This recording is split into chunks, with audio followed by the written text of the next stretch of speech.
Tá, hoje esse talvez seja um dos 3 vídeos mais diferentes que vocês vão ver nesse canal, porque hoje Larissa Becco, tudo bem em primeiro lugar? Tudo certo?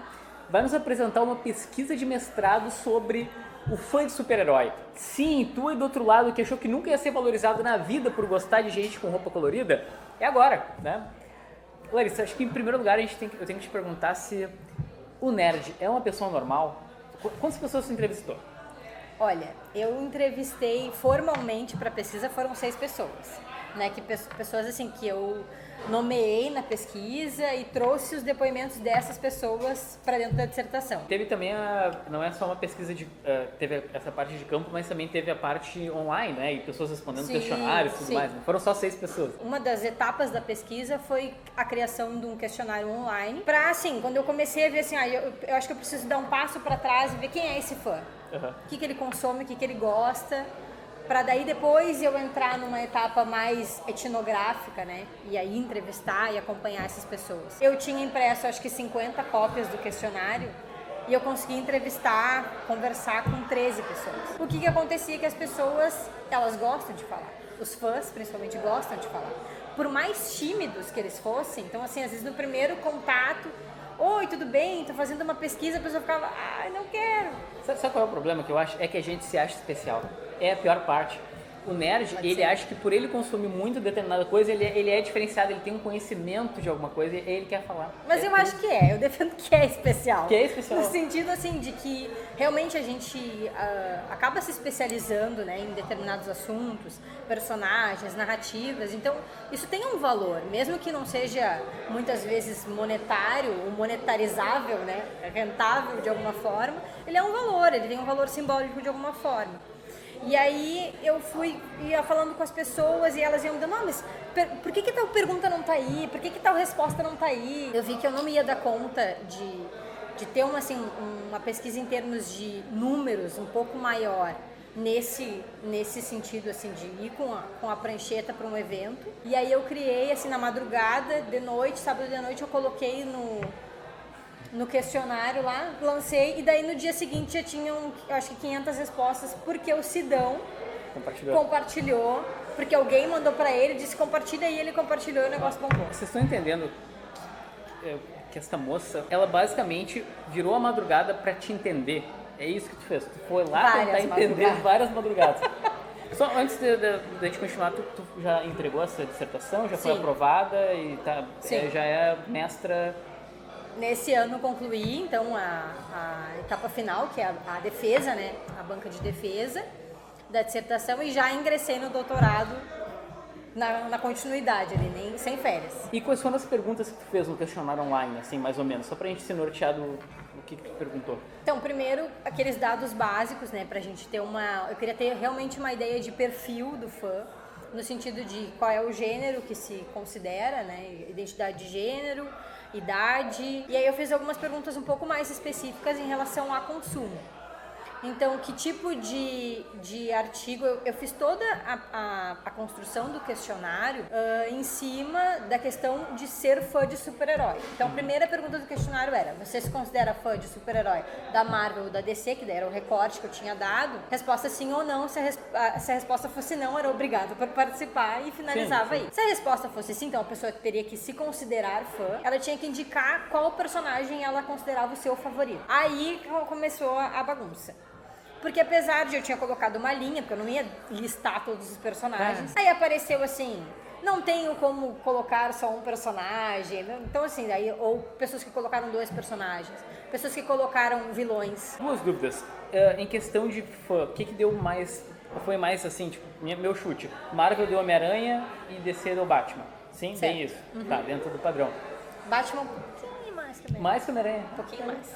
E ainda assim, aqui no canal, né, eu tenho, sei lá, de toda a audiência, eu tenho acho que 7% de público feminino, que é um número alto, por mais bizarro que possa parecer. Sim. Quanto deu no teu questionário?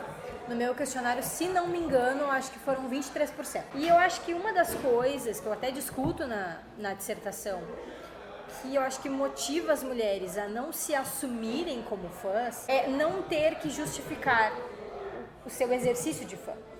O que acontece? Ah, Se elas são cara- muito cobradas nesse sentido. de provar que ela é Provar fã. que ela sabe. Então assim, se um cara entra num bar com a camiseta do Batman e o outro olha, pá, cara, tu gosta de Batman, eu também gosto, que legal, senta aí, vamos conversar. Ele não não teve que provar, dizer, não, mas só um pouquinho. Qual foi a última revista do Batman que tu leu? Qual foi a primeira revista do Batman que tu leu? Tu tá me dizendo que academicamente tu conseguiu provar que o público masculino que curte quadrinhos é babaca o suficiente para exigir das pessoas um conhecimento, de uma mulher um conhecimento para entrar na roda de amigos. Não provei, mas inferi. Teve isso na pesquisa. É, porque eu acho que é uma coisa assim, eu particularmente nunca sofri esse tipo de pressão, assim, de justificativa. Só que as meninas que eu entrevistei trouxeram esses preconceitos, então de ter que se justificar, de ter que provar que são fãs de alguma forma. Larissa, tu acha que o fã é um cara feliz? Ele se sente bem, assim, ele não é um cara... Porque eu vejo, assim, que muitos dos fãs de quadrinhos é um cara meio desgraçado da cabeça. Porque ele tá sempre triste com a DC, porque o Tom King tá cagando no Batman, porque o Zack Snyder ferrou a DC, porque o cara, ele não parece nunca tá muito satisfeito, assim. Olha, eu acho que o fã, como todo apaixonado, ele mais sofre do que ele é feliz. É meio sertanejo, assim, sabe? Dor de corno, uma coisa... Tem níveis diferentes de criticidade em relação aos produtos. Então, assim, de assistir um filme, que o filme está sendo considerado um fracasso, e a pessoa dizendo, eu achei ótimo, achei maravilhoso, o filme está perfeito. Essas coisas acabaram aparecendo, assim, na pesquisa. Então, tem aqueles fãs que são um pouco mais adoradores de tudo, de todos, e tem aqueles que não, que são mais chiitas, assim, no seu consumo. Eu acho que, provavelmente, a relação da pessoa, quanto mais bagagem de leitura, mais chato é o fã. Eu acho que muito... Não, você não concordou com a... Não, eu acho assim, eu acho que é muito uma questão de personalidade.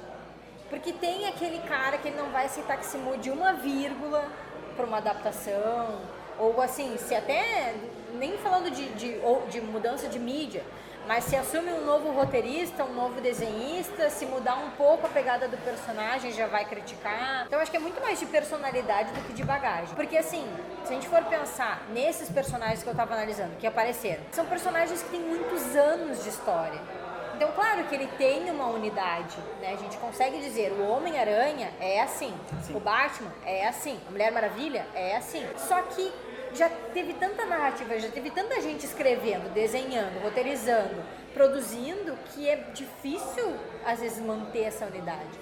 Então, a gente salva dessa amálgama toda aquilo que a gente se interessa mais, aquilo que a gente valoriza mais. Porque eles já tiveram tantas fases e tanto reboot, vai e volta, que eu acho difícil, assim, dizer hoje, esse personagem não condiz com... Sim. Depende de quem condiz com o quê, né? Principalmente o Batman, que eu acho que o Batman é um dos que mais, sabe, tem 1000 versões, né? Tipo, já foi uma comédia, já foi um filme sério. Larissa, e tu acha que o cara que curte cinema, ele vai atrás dos quadrinhos ou ele fica só no cinema e ele tá satisfeito? Pois é, boa pergunta. Na verdade, quando eu comecei a fazer o projeto para seleção de mestrado, eu tinha esse impasse, né?